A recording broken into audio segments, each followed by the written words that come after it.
today in this video I'm doing a project for Brian Whitehead's Japanese textile workshop. This one's called Kirameki, and so I'm going to take the sample that Brian sent me. He's already placed the first few rows in the design, and I'm going to line up the pattern that he has provided.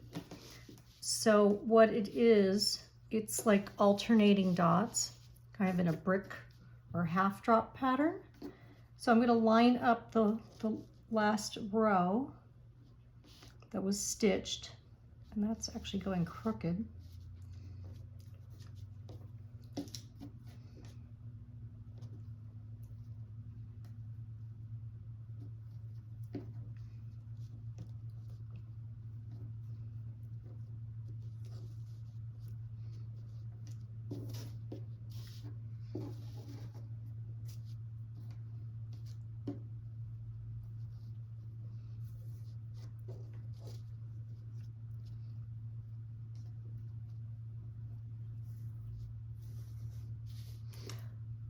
Okay, so now that I have my pattern reasonably lined up, I'm going to use the disappearing ink marker to transfer additional dots onto my page, or onto my fabric, excuse me.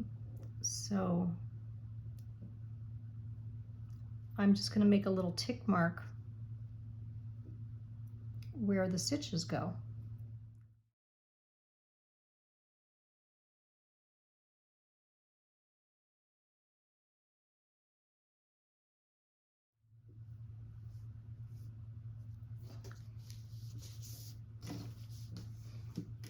Okay, almost done.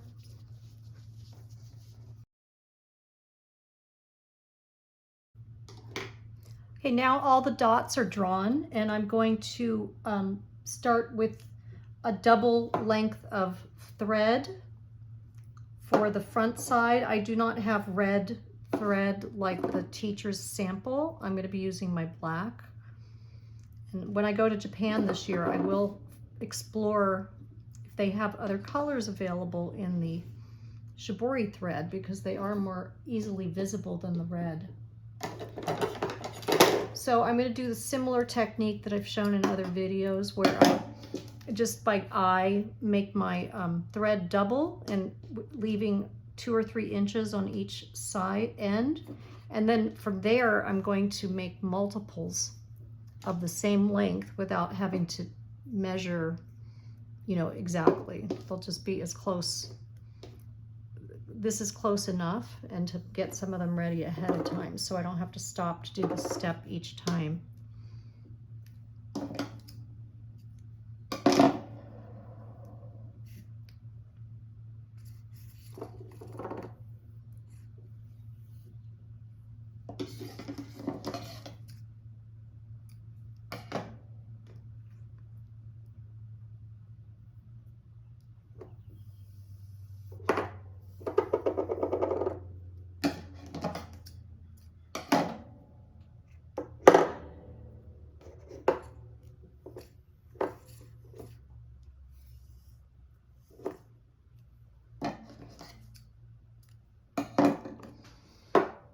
Okay, so I have 5 pieces of thread, and now I'm going to start my stitching, which will, I'm going to follow the red on the front of the cloth versus the black on the back. So we'll start with this one. Now I have my embroidery needle, I have my metal threader, needle threader, and I'm going to push the hook through, capture a piece of my thread and pull it through. And we are sewing double strand, so I'm going to tie a knot on the end.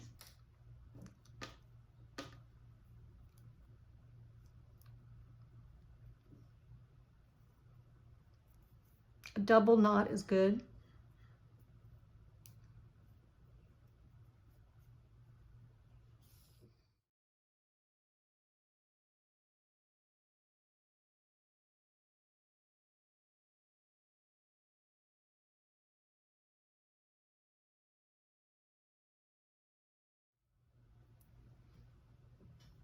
Okay, so I did end up having to add fill in full rows of the dots in order to follow the teacher's example. So I don't know if I mixed up the pattern or if the pattern has a mistake, but I'll have to ask Brian about that when I see him next time. But for now, I'm going to assume that the stitching is correct and just the pattern was had a mistake, or I picked up the wrong one. Okay, so starting on the back side of the fabric, I'm gonna thread my needle through the front, and then I'm going to do a small, just tiny, like little 1/16 of an inch stitch above. So it's like a running stitch, but uneven running stitch. And then I'm going to come back down to this point and also do a stitch on the front. So see how that follows the red? I just don't have the same color thread color. But it's also easiest to be working on a hard surface than, for example, you know, sewing in your lap is a comfortable position to be in when you're hand sewing, but I don't recommend it exactly for this project because it's going to be much more of a guarantee that you don't get your threads caught in anything if you're working on a flat surface. And just always keep the fabric facing up and just work on the face only. You don't need to be flipping the fabric back and forth.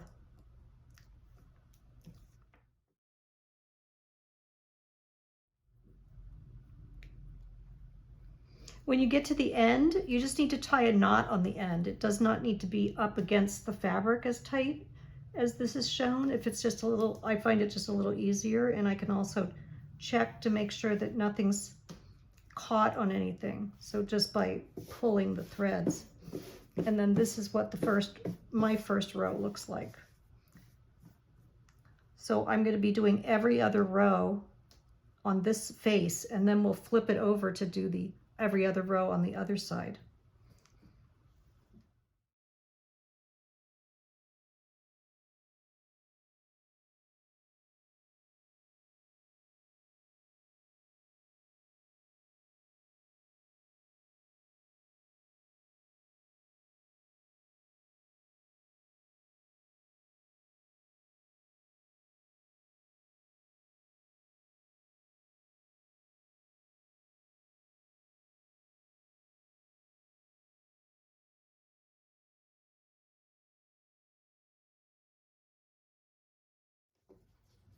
Okay, so I finished one side, and I want to just make sure that none of my threads have any knots or hang-ups to pulling them, because we're going to eventually pull these strings out really far. So I'm just testing it all on one side before I proceed to the other side. So I'm going to pull all these one by one and just make sure that they pull through easily. And then I'm going to thicken up the knots to make sure that they're not going to slip through the sewing holes. So I'm just going to go through right now and quickly just double up all my knots.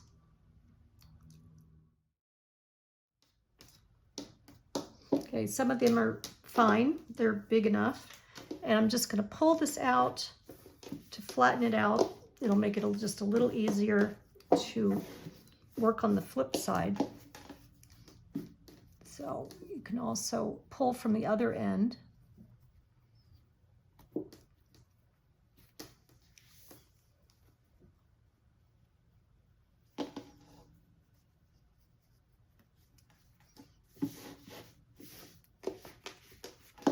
Okay, so now we're going to flip the fabric over, and we're going to do the opposite row and complete that stitching. Okay, so I have my needle threaded, and I'm going to follow the teacher's example by jumping up every other row. So I'm going to go to the every other row. I'm starting on the back side of the fabric with a small stitch. And this is where you are going to have to be very careful about not getting all your threads tangled up with each other. So I'm going to start 2 rows up from the sample stitch, and then I'm going to go down 1 row to complete the second stitch on the downward zigzag. And then I'm going to jump back up again to this row and make a small stitch and then continue on. So I do think working on a flat table is the way to go. Fortunately, it's not too many rows, but that way you can be sure not to catch the thread on the other side.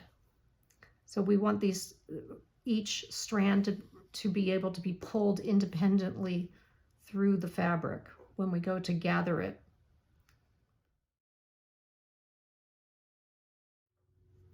Okay, so I'm just finishing my first row that I'm stitching myself, and I'm again leaving this, I'm ending with a small stitch on the face up, which is the back side of the fabric.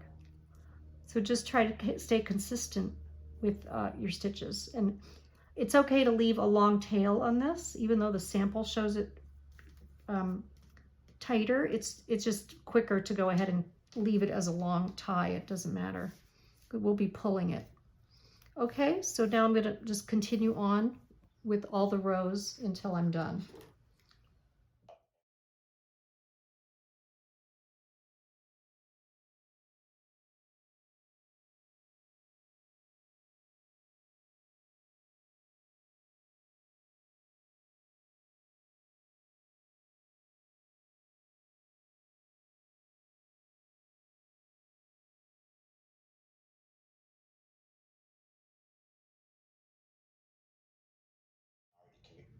Okay, so I finished stitching all the zigzags on the back side, and just to be sure, I suggest that you check each one and make sure that they pull equally, and make sure that the knots on the end of each thread are like a double knot, hopefully, because you don't want anything slipping through. So basically this piece is now ready to take to Japan. We'll be pulling it.